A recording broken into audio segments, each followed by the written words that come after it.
আসসালামু আলাইকুম এভরিওয়ান। আজকে এতদিন আপনাদেরকে আমার কৃষি সম্পর্কিত যে ভিডিওগুলো দেখাইছি, আজকে তার ইতি ঘটছে। আপনারা যদি দেখেন, মানে পুরো জমিনে ধান আমি কেটে ফেলছি মানুষ দিয়ে, এবং পুরো জমি এখন খালি হয়ে গেছে। ধান নাই বললে চলে, সব কেটে দিছি। এবং মানে ধানের যে পরিমাণ, আপনারা যদি ধানগুলো একটু দেখেন, মানে আসলে কষ্টের ফসল। মানে হাত দিয়ে ছুঁইতে খুবই ভালো লাগে। মানে এই হাতের ছোঁয়া, মানে ধানগুলোর যে একটা পুষ্টি, এটা মানে খুব ভালো লাগে নিজের কাছে। কারণ এই ফসলগুলো আমি নিজে খুব কষ্ট করে আপনার উৎপাদন করছি, চাষ করছিলাম।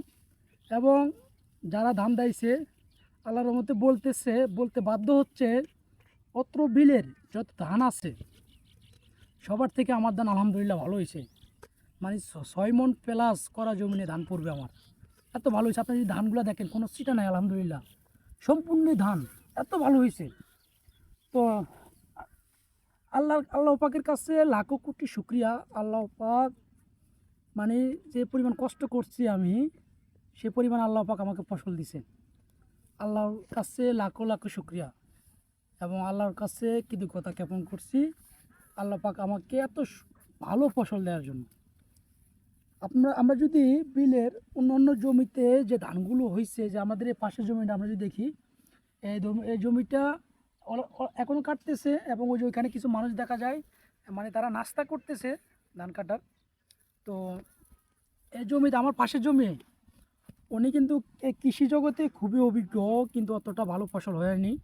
মানুষ বলতেছে 4 থেকে 5 মণ করে পড়বে, কিন্তু সেখানে আমার 6 মণ প্লাস। কল্পনা করা যায়। তা আল্লাহ পাক আমাকে প্রচুর পরিমাণ ফসল দিচ্ছে, আপনাদের দোয়া, প্রচুর পরিমাণ, এবং বাপ মায়ের দোয়া।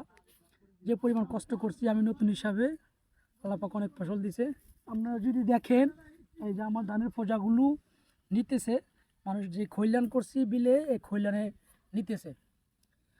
তো সবাই আজকের পর থেকে হয়তো আমার কৃষি সম্পর্কিত আর ভিডিও দেখবেন না।